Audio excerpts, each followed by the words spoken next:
Leadership-nya sendiri, kepemimpinannya sendiri itu seperti apa sih? Ini materinya saya berikan judul In the Making of Survival Leaders. Kalau tadi bicara banyak tentang perspektif dari COVID-nya, kemudian perspektif dari bisnisnya seperti apa, saya akan lebih dig down bagaimana kita menjadi seorang pemimpin di dalam konteks kita sekarang. Nah, saya akan awali dengan sebuah slide.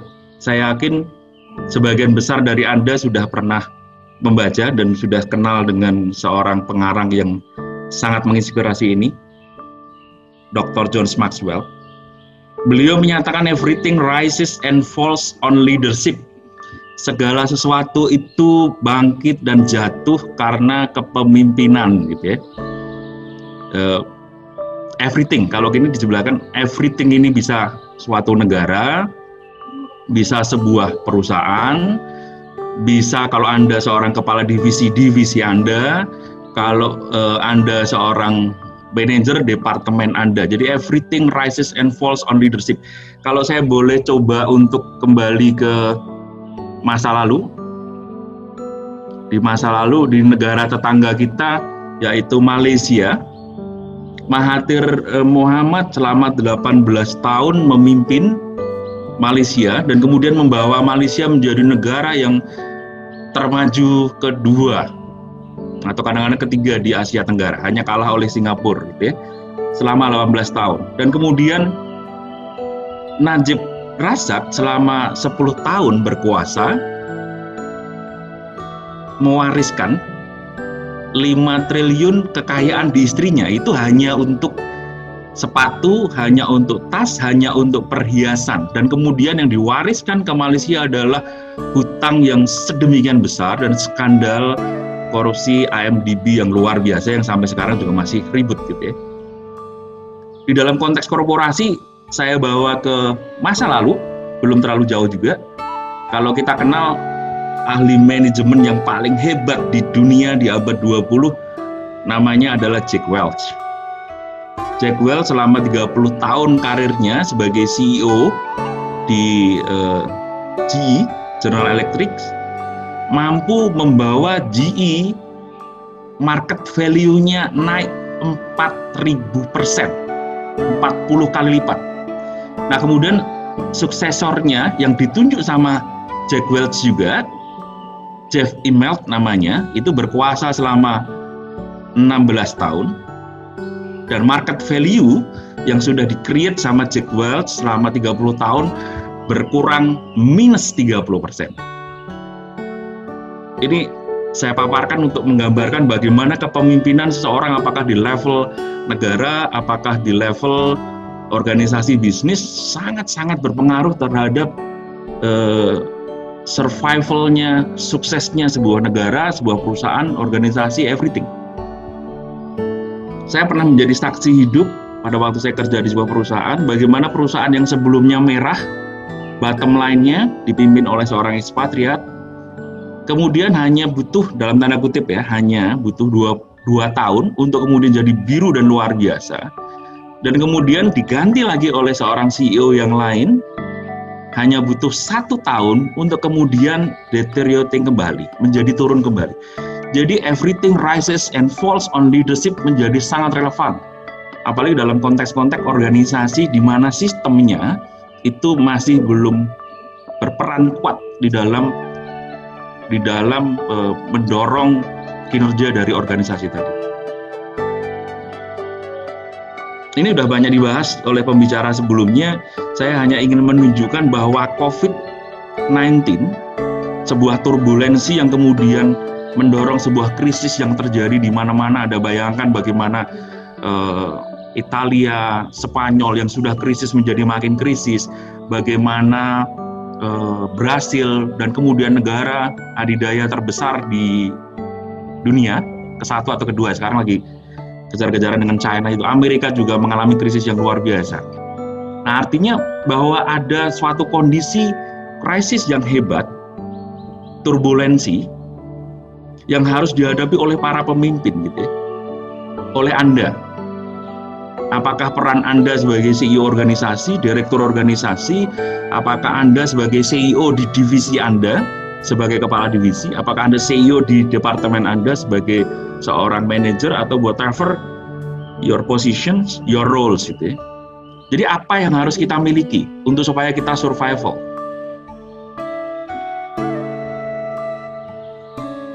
Secara sederhana ini saya ambilkan dari Pearson and Clare bahwa krisis itu low probability. Kita nggak pernah berpikir juga sih bahwa ternyata COVID-19 dampaknya sebagian besar. Pada waktu di Januari, Februari, China, saya masih berpikir sama teman-teman diskusi segala macam itu ada di China, nggak mungkin akan ke sini. SARS dulu juga ribut tetapi nggak seperti ini.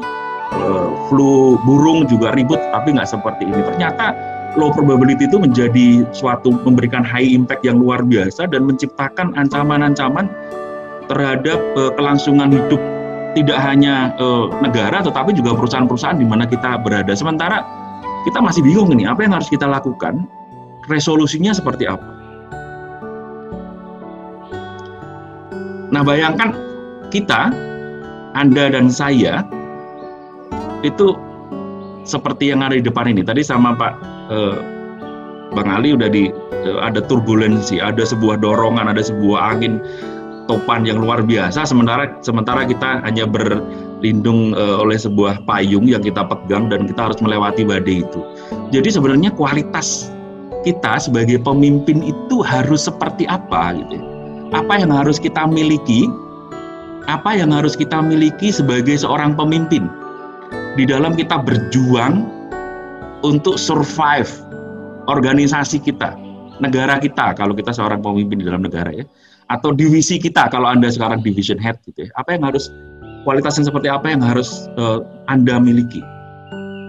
Nah, saya akan berikan sebuah framework ini. Sesudah diundang, saya coba untuk susun frameworknya. Ini tidak bisa di Google karena belum ada di Google karena selama seminggu ini baru saya pikir-pikir ini frameworknya seperti apa sih yang memungkinkan yang akan saya share kepada Anda semua gitu ya. Saya akan mulai dari sebuah gambar yang paling belakang gitu ya. Kalau kita sebagai seorang CEO, sebagai pemimpin bisnis, pasti kita ingin bahwa kinerja bisnis kita survive. Profit, people, planet itu sudah pasti gitu ya. Terus kemudian kita memiliki atau kita sudah memilih sebuah konten strategi. Ini bagi Anda yang ikut di webinarnya di mana ada Pak Ketua IKA Prama Pak Haris, disebutkan ada mungkin strategi retrenchment, mungkin strategi persevering yang kita pilih, mungkin strategi innovation atau strategi exit. Saya nggak akan bahas lebih lanjut, lebih dalam. Ini hanya memberikan perspektif besar. Nah, sekarang saya masuk nih yang tadi disebutkan sama Bang Meta dan Bang Alimuddin, ini ada leadership agility. Bahwa ternyata dibutuhkan sebuah leadership agility, kepemimpinan yang agile. Itu yang seperti apa nanti yang akan saya bahas lebih lanjut. Nah, kepemimpinan yang agile itu apa sih antecedents-nya, apa sih yang mendorong, faktor apa yang mendukung, faktor apa yang membangun leadership agility. Yang pertama, effective decision making, kemudian yang kedua adalah trustworthy characters. Ini ada dua. Nah, sekarang saya akan fokus. Kalau saya lihat panah merah yang ada di sini, kita bisa memberikan atau kita sudah memiliki sebuah proposition ya atau hipotesis di mana ternyata sumber pertama adalah trustworthy character yang mempengaruhi terhadap apa? Leadership agility. Trustworthy karakter itu juga berpengaruh terhadap effective decision making kita sebagai seorang pemimpin, dan kemudian kedua-duanya berpengaruh terhadap leadership agility. Nah, saya akan fokus selama beberapa menit ke depan untuk mendalami nih sebagai seorang pemimpin 3 komponen, faktor, construct, dimensi apapun namanya yang harus dimiliki dan kita bangun sebagai seorang pemimpin di dalam kondisi yang sangat-sangat VUCA seperti sekarang ini. Saya akan mulai dulu. Ini leadership agility, bingung nih. Apa sih leadership agility? Saya mundur dulu ya. Leadership agility itu apa sih gitu ya? Kalau bayangan saya tentang agility itu tentang seorang Michael Jordan ya, ketahuan usianya ya. Hani mungkin masih SD pada waktu itu, jangan-jangan masih TK gitu ya. Michael Jordan itu seorang yang sangat agile. Sangat agile itu apa? Mudah berubah arah. Jadi pada waktu dia dribbling, membawa bola, tahu-tahu di depannya ada seorang defender dari lawan gitu ya, dari LA Lakers kan pada waktu itu si Michael Jordan itu di Chicago Bulls. Tiba-tiba dia bisa berbelok ke kiri, berbelok ke kanan, mundur sambil lompat, jump in sambil shooting. Itu dinamakan agility. Agility itu adalah kemampuan secara sederhana, secara umum nih. Kemampuan untuk berubah arah secara mendadak dan cepat tetapi tepat. Itu adalah agility. Agility yang lain kalau kita perhatikan di rumah gitu ya, kucing tuh. Kucing itu kalau coba Anda ini agak sedikit ini ya. Kalau kita lihat kucing itu kucing jatuh dari atap gitu, itu secara agile mereka bisa merubah posisi mereka sehingga bisa mendarat dengan sangat smooth gitu ya. Itu contoh gambaran gitu. Tapi itu kan contoh gitu loh. Tapi kita kan harus tahu nih sebenarnya apa sih membangun agility, itu yang akan saya bahas nih. Yang pertama adalah growth mindset. Nanti saya akan dalamin. Yang kedua adalah embrace change. Yang ketiga adalah rapid execution. Jadi kalau Anda mengklaim diri Anda atau Anda mau menjadi seorang leadership yang agile, satu, teman-teman harus memiliki growth mindset. Yang kedua harus embrace change. Yang ketiga harus apa? Melakukan rapid execution. Nanti akan saya bahas lebih dalam. Terus kemudian fundamentalnya apa? Harus memiliki seorang kita ini harus memiliki karakter yang trustworthy. Kalau tadi leadership agility saya singkat jadi GR gitu ya, gede rumongso katanya. Kalau ini growth mindset, embracing, rapid execution. Kalau trustworthy karakter itu saya namakan ABI itu, ABI bukan ayah ya. Yang pertama itu adalah ability, kemudian kedua itu benevolence, kemudian yang ketiga integrity. Jadi fundamentalnya dinamakan ABI, memiliki trustworthy characters. Kemudian effective decision making, apa yang harus dimiliki? Harus kita kembangkan sebagai seorang pemimpin yang kemudian jadi agile. Proses kita melakukan pengambilan keputusan sebagai CEO, sebagai apapun yang kita sandang saat ini, kita harus komprehensif yang pertama. Yang kedua, fast decision. Tidak ada ceritanya lagi slow decision. Saya banyak bergaul dengan teman-teman di BUMN, ini kalau Pak Alek masih mengikuti gitu ya. Mereka relatif lebih slow karena apa? Takut juga sih diawasin. Kalau misalnya di grupnya Main ID itu diawasin oleh 9 undang-undang, sementara kalau di swasta cuma 3 undang-undang, sehingga apa? Desisinya menjadi relatif slow. Kemudian yang ketiga adalah apa? Committed. Jadi keseluruhan 9, kenapa 9? Saya pilih 33. Saya sengaja pilih 33 supaya gampang diingat, sehingga saya buatkan sebuah jembatan keledai yang ada di atas itu ya. Untuk menjadi seorang leadership yang agile, yang bisa survive di kondisi sekarang, kita tuh harus ABI, jalan-jalan ke CFC, kemudian jadi GR. Bukan GR karena ketemu sama Hani, GR karena kita memiliki 9 kompetensi yang akan membantu kita untuk menjadi survive. Nah, kita masuk lebih dalam nih. Leadership agility, kalau secara definisi secara umum, kemampuan seorang pemimpin untuk secara cepat mampu mengamati dan beradaptasi terhadap perubahan lingkungan dan iklim bisnis. Lingkungan berubah karena COVID, kemudian iklim bisnis berubah. Iklim bisnis berubah karena apa? Ada lockdown, ada PSBB, ada larangan itu, ada new normal, ada protokol, ada segala macam. Itu lingkungan bisnis berubah, logistik menjadi berubah, pemasaran jadi berubah. Itu adalah konsumsi berubah. Tadi udah banyak dipaparkan, dan kemampuan kita sebagai seorang pemimpin itu harus secara cepat mampu mengamati dan kemudian beradaptasi. Nah, apa itu growth mindset? Growth mindset itu adalah percaya bahwa kecerdasan kepemimpinan itu perlu terus-menerus dikembangkan gitu. Saya beberapa kali ketemu di dalam sebagai konsultan atau dulu sebagai praktisi, seringkali ketemu orang ini kok dinosaurus ya. Karena dinosaurus itu apa? Dia menggunakan teori yang lama, menggunakan jargon yang lama, menggunakan belief yang lama, yang sudah nggak relevan sekali. Artinya apa? Mindsetnya nggak growth, mindsetnya nggak berubah gitu ya. Bayangkan di kondisi sekarang gitu ya, yang semuanya harus dilakukan dengan online, harus dengan digital, orang masih percaya bahwa oke, segala sesuatu harus tatap muka, segala sesuatu harus manual, itu gaya-gaya lama. Mindsetnya nggak growth, pasti akan tersapu. Tadi Pak Zulfikar Ali dan Pak Meta udah membahas tentang ini. Kemudian yang berikutnya apa? Embrace change. Embrace change itu beyond accepting change. Kalau di sini saya buat definisi dengan sukacita. Dengan sukacita itu gembira gitu. Seneng. Jadi nggak ngeluh, nggak nangis. Pemimpin yang agile itu pemimpin yang suka. Ada perubahan nih.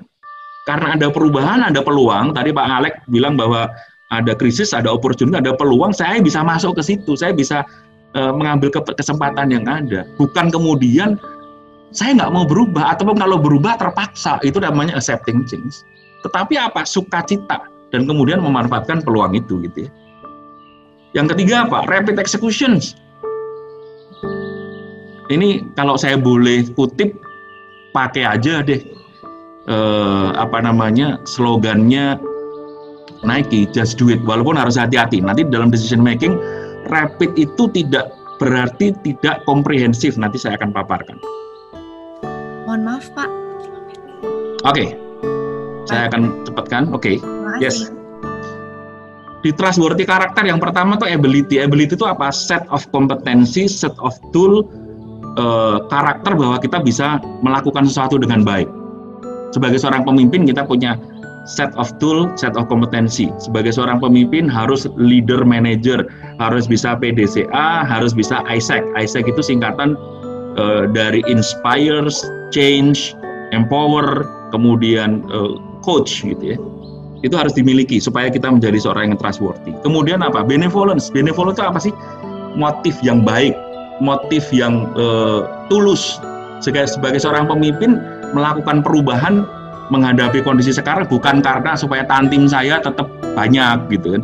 Bukan karena supaya gaji saya nggak dipotong, tetapi apa? Demi kemaslahatan seluruh anggota stakeholder di organisasi.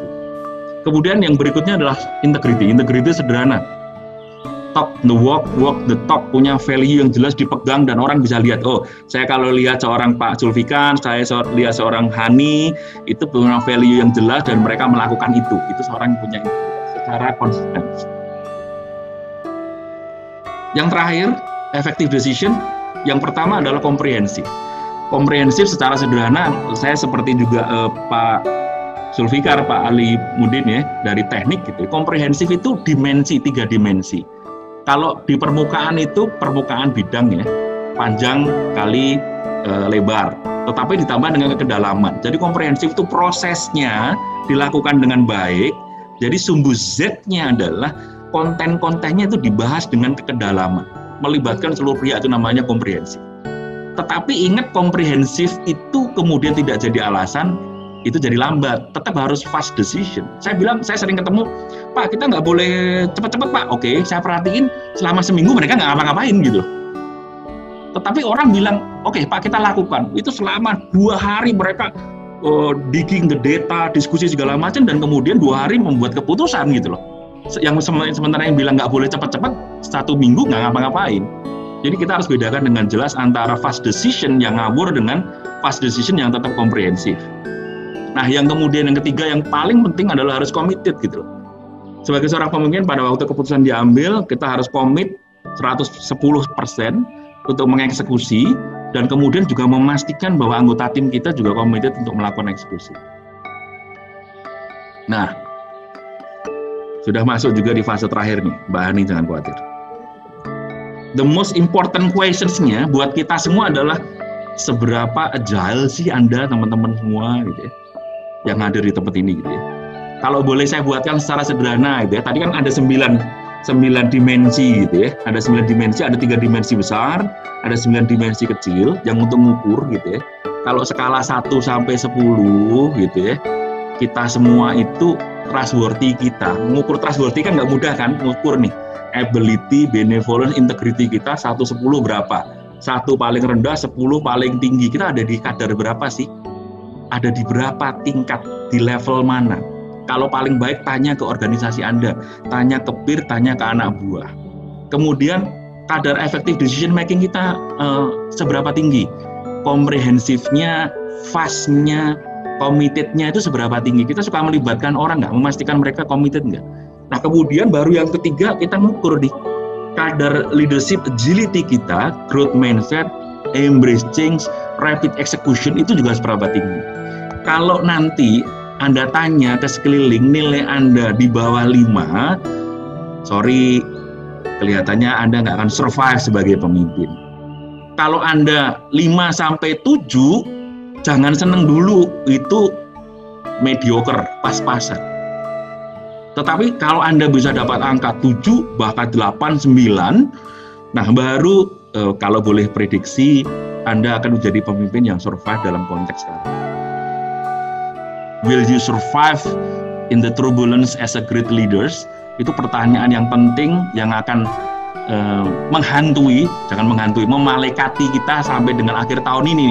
Tadi prediksinya kan sampai Q4 ya, dari Pak Meta. Nah ini quote dari saya nih, ini banyak orang kok krisis, pada nggak suka gitu. Menurut saya sih krisis is the measurement you need to improve your leadership capability. Ini alat ukur bener nih.